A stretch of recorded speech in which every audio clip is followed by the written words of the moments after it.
ጠዋት ተነስተሽ መስታወት ፊት ስትቆሚ በድንገት ያላሰብሽው እንግዳ ብቅ ይላል። አንድ ነጠላ ነጭ ጸጉር። ያኔ የሚሰማሽ ስሜት ምንድነው? ብዙዎቻችን ድንጋጤ፣ ጭንቀት ወይም ደግሞ ማርጀት ጀመርኩ የሚል ተስፋ መቁረጥ ስሜት ይወረናል። ነገር ግን ዛሬ የምነግራችሁ ነገር ቢኖር ይሄ ነጭ ጸጉር የውበትሽ ማብቂያ ሳይሆን ሰውነትሽ ሊነግርሽ የፈለገው ትልቅ መልእክት እንዳለው ነው። ሽበት የህይወት ፍርድ አይደለም። ለዘመናት ሽበት የማይመለስ ተፈጥሯዊ ሂደት እንደሆነ ተነግሮናል። ከዘር ነው፣ እድሜ ነው የሚሉ ሰበቦች ሳይንሳዊ እውነታውን ሸፍነው ቆይተዋል።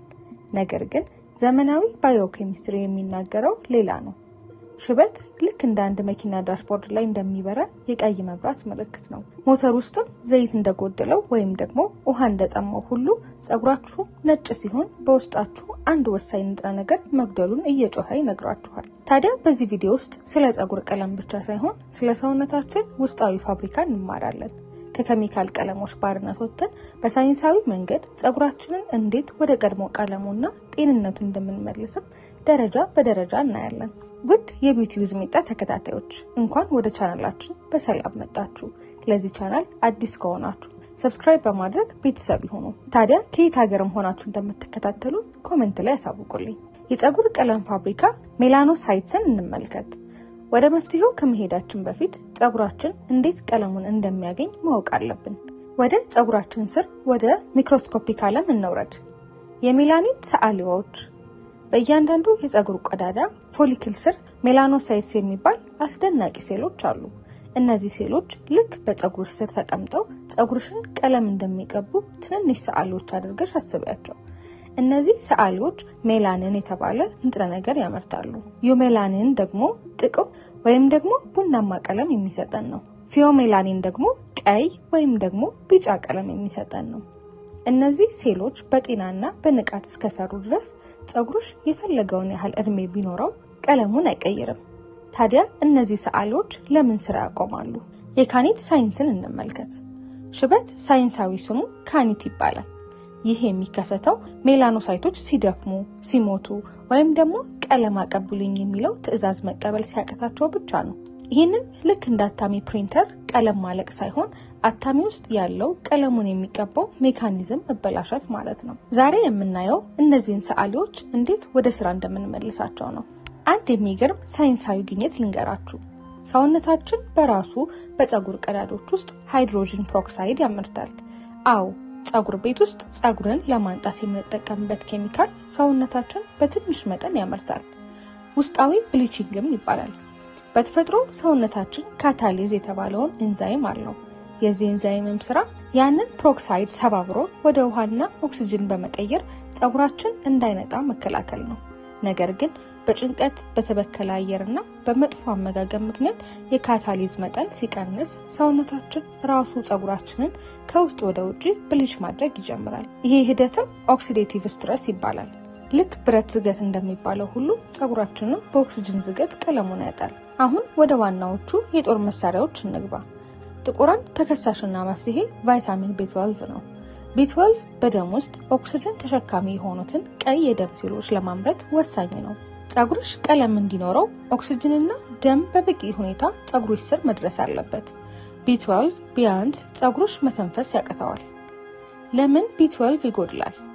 ብዙ ጊዜ ሰዎች እየበላሁ ነው፣ ነገር ግን ዋናው ችግር መብላት ሳይሆን መጠጣት ወይም ደግሞ አብዞርቬሽን ነው።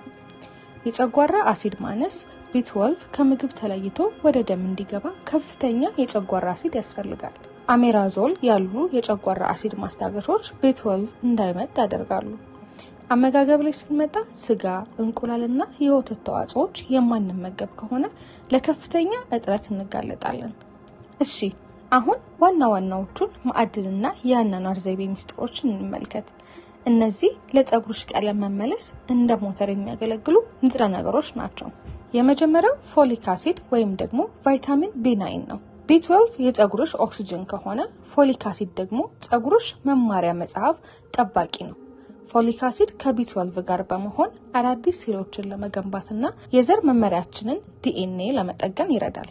ፎሊክ አሲድ ሲጎድል ጸጉርሽ ወዲያው አይረግፍም፣ ነገር ግን ቀስ በቀስ እየሳሳ እየተሰባበረና ቀለሙን እያጣ ይሄዳል።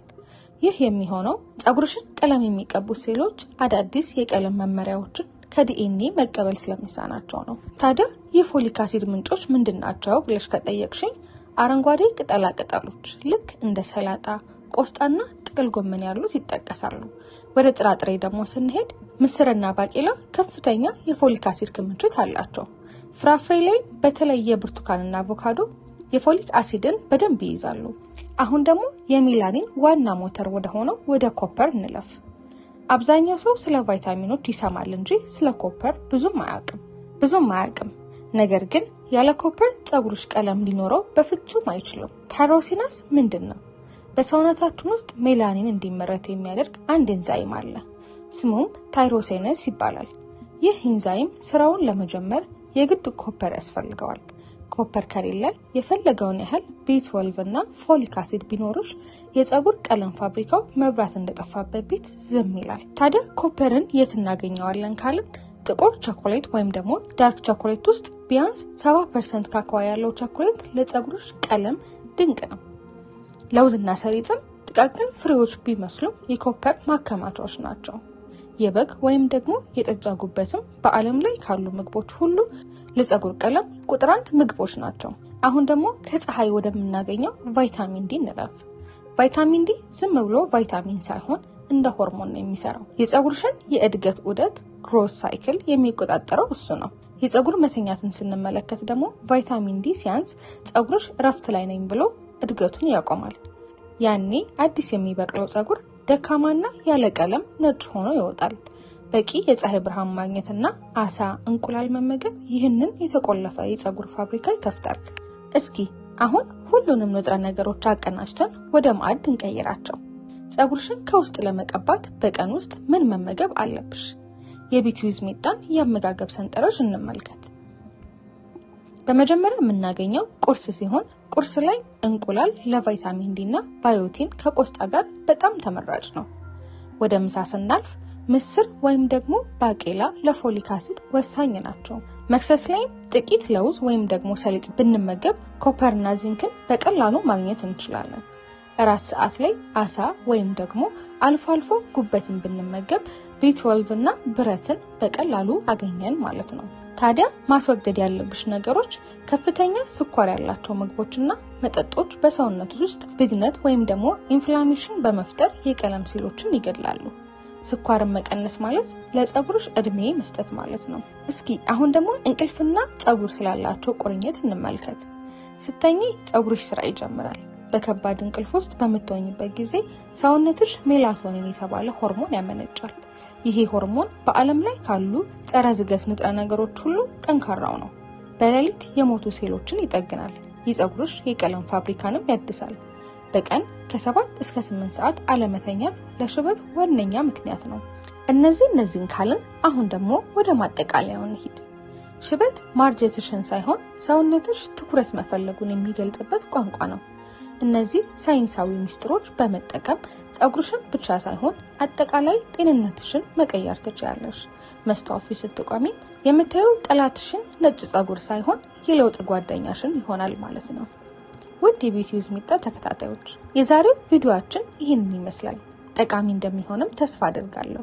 ይጠቅማል ብላችሁ ካሰባችሁም ለምትወዷቸውና ለጓደኞቻችሁ ሼር ማድረግ እንዳትረሱ። ታዲያ በሌላ ቪዲዮ በቀጣይ እስከምንገናኝ መልካም ጊዜ